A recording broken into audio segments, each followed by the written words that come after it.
President, Governor General, Prime Ministers, Your Excellencies, ladies and gentlemen, thank you for that little video. It made me very proud of being a Norwegian.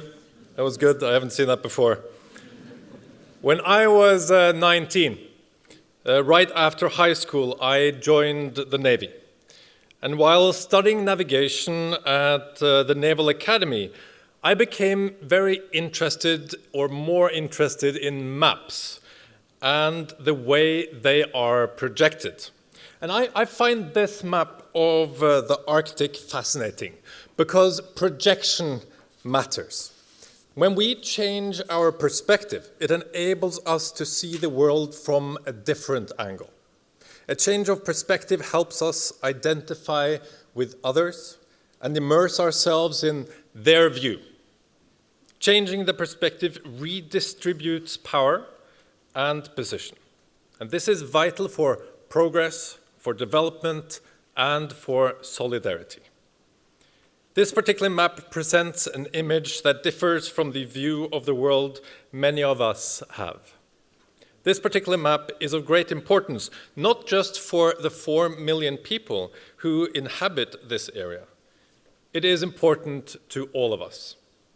Because the Arctic is, in a way, the thermometer of the world. Here, the consequences of climate change are evident. And this map is a compelling image of our interconnectedness as a global community, both east-west and north-south. Because when ice melts in the north, the sea level rises in the tropical south. I have seen this for myself on journeys to Tonga, Samoa, and Fiji in the Pacific, and when crossing the Greenland ice sheet this summer. Right now, at this point in history, what happens in the Arctic is more important than ever. That is why I'm honored to be here at the Arctic Circle Assembly today. This crucial and influential platform for discussing Arctic issues. In my country, Norway, the Arctic is above all a place where people live and work, where the traditional Sami way of life coexists with modern society, where discussions are focused on education, job opportunities, and how to build a vibrant society in the north for the future, and where we seek to find the right balance between people and nature. We're still working on that, by the way. The Arctic is full of opportunities, but we are also facing some great challenges. We know that climate change causes loss of biodiversity and ecosystem degradation. The Arctic is warming at an alarming pace. Spawning patterns are changing. Some plant and animal species are at serious risk. What we are witnessing is not due to activities mostly taking place in the Arctic itself, but elsewhere in the world.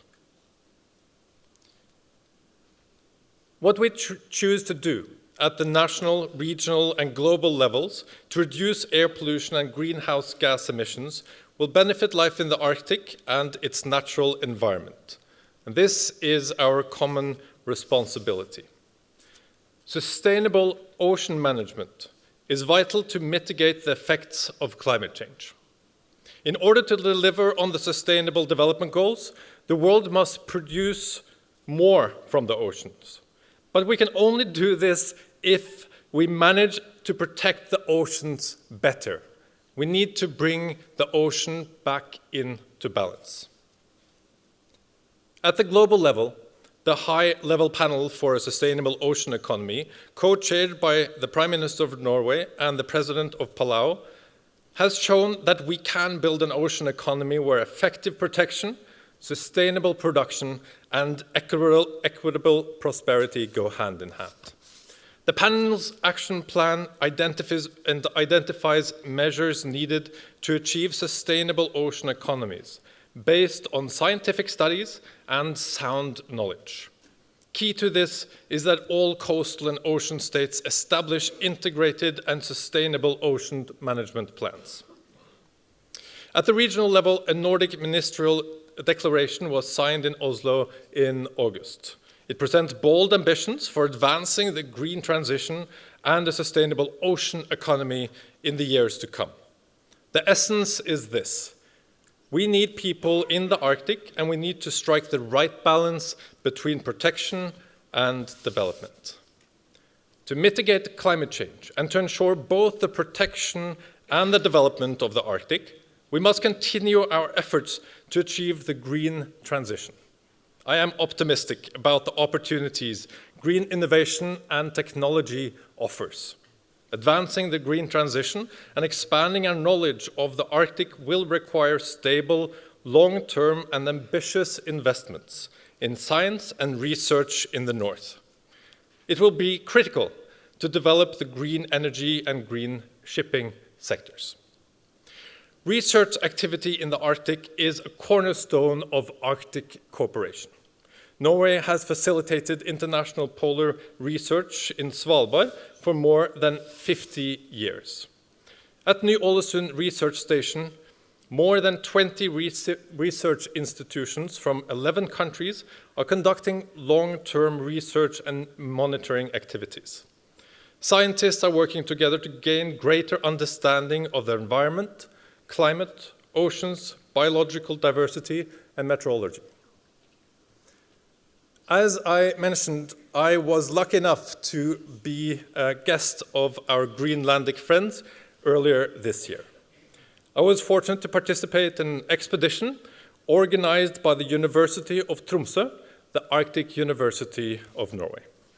The objective of the expedition was to raise awareness and disseminate knowledge about polar history and research in the Arctic. And I wanted now to invite you to come with me. You can still hear me, right? Even though I move away, or no? Yes? Not really? Yes? Yes? Okay, I'll go back here then. It's okay? All right, it's good. I can go out here. All right.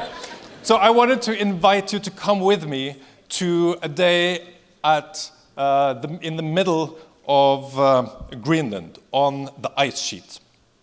This particular morning is an incredible morning. It's beautiful, sunny, and every direction you see white snow and ice as far as your eye can see. And under my skis, there are 3 kilometers, 3,000 meters of ice. It cannot get any vaster. So it's a beautiful morning, but it's windy and it is really cold. And right when I'm standing here, or we are standing here together on this ice sheet, it dawns on me how important research and science is.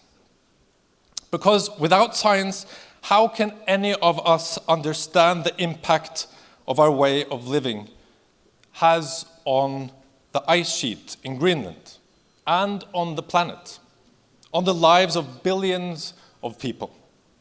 It is research that enables us to connect the dots. And this research is crucial not only for the Arctic region, but for the rest of the world as well. I am confident that the UN Decade of Ocean Science 2021 to 2030 will give us more of the knowledge we need. The Arctic is a diverse region, but we have succeeded in finding common solutions to enable us to coexist sustainably in the north. Multilateral cooperation is still needed to address current cross-border challenges. Over the years, we have established effective forums for multilateral cooperation in the Arctic, such as the Arctic Council and the Barents Euro-Arctic Council. We have also put in place sound legal framework, including the law of the sea. The Arctic is a well-regulated region, but today, as we have heard, geopolitical tension are making cooperation more difficult. But the challenges we are facing are no less urgent. We must maintain our shared focus on safeguarding biological diversity and promoting valuable scientific progress in the Arctic. The work is of value far beyond our regions. What is being done in the Arctic matters to the entire world. And that is why we need to maintain the structures of cooperation in the Arctic. Norway looks forward to assuming the chairmanship of the Arctic Council from 2023 to 2025. The Arctic is beautiful and vulnerable. It is rich in resources and untamed. It is busy urban life and it is vast landscapes. But we cannot afford to romanticize the Arctic. Its well-being is critical to our existence. I am glad to know that today this community has gathered here from across the world, united by its commitment to this unique part of the planet. I have high hopes for what the discussions will bring and what we can achieve together. Thank you for your attention.